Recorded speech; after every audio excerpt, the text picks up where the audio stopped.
ஸ்ரீ மகாபெரிவா திருவடிகள் சரணம். என்னோடய சேனலை தொடர்ந்து ஃபாலோ பண்ணுற அத்தனை பேருக்கு நன்றி. என்னோடய சேனலில் பொது பரிகாரங்கள், சக்தி மேந்த ஸ்லோகங்கள் அத்தனையும் கொடுத்துக்கிட்டு இருக்கேன்.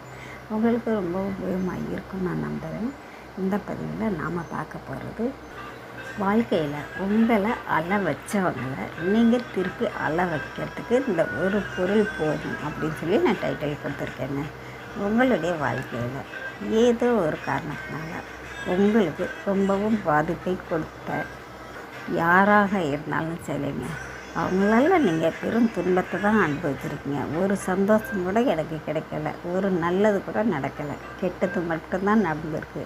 அவங்கள நம்பி நான் என்னோடய வாழ்க்கையை தொலைச்சிட்டேன், என்னுடைய சொத்து பத்து அத்தனை இழந்துட்டேன், ஏதோ ஒன்று இழந்துட்டேன், நான் ரொம்பவும் நிர்கதியாக நிற்கிறேன், தெய்வம் கூட எனக்கு துணைக்கு வரலையே அப்படின்னு சொல்லி நீங்கள் மனசில் ரொம்பவும் வருத்தப்பட்டு அழுதுகிட்டு இருந்தீங்கன்னாக்க, உங்கள் பக்கம் நியாயம் இருக்கிற பட்சத்தில் நீங்கள் செய்ய வேண்டிய அற்புதமான ஒரு வழிபாடு இந்த பதிவில் நான் கொடுத்துருக்குறேன்.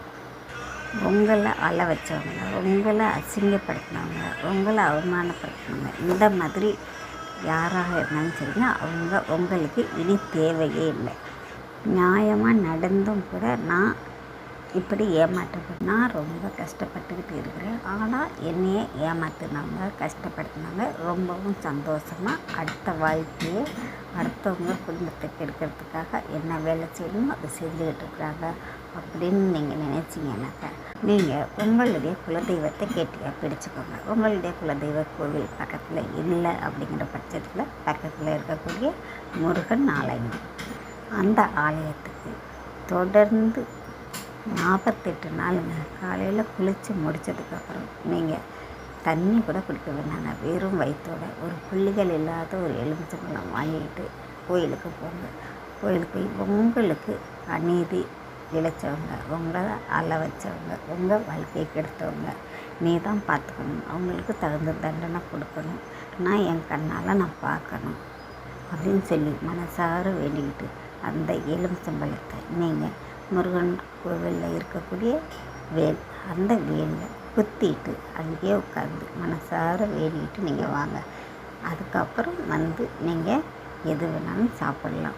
இந்த ஒரு வழிபாட்டை நீங்கள் தொடர்ந்து 48 நாள் செய்யுங்க. கண்டிப்பாங்க அந்த 48 நாள் முடியறதுக்குள்ள அவங்களுக்கு தண்டனை கொடுத்தே தீருவாங்க முருகப்பெருமான். அந்த செய்தி உங்கள் காதுக்கு வந்தே தீரும். நம்பிக்கையோடு இந்த வழிபாட்டை செஞ்சு பாருங்கள். கண்டிப்பாங்க உங்களுக்கு நல்லதே நடக்கட்டும். நன்றி. நாம் அடுத்த பதிவில் பார்க்கலாம்.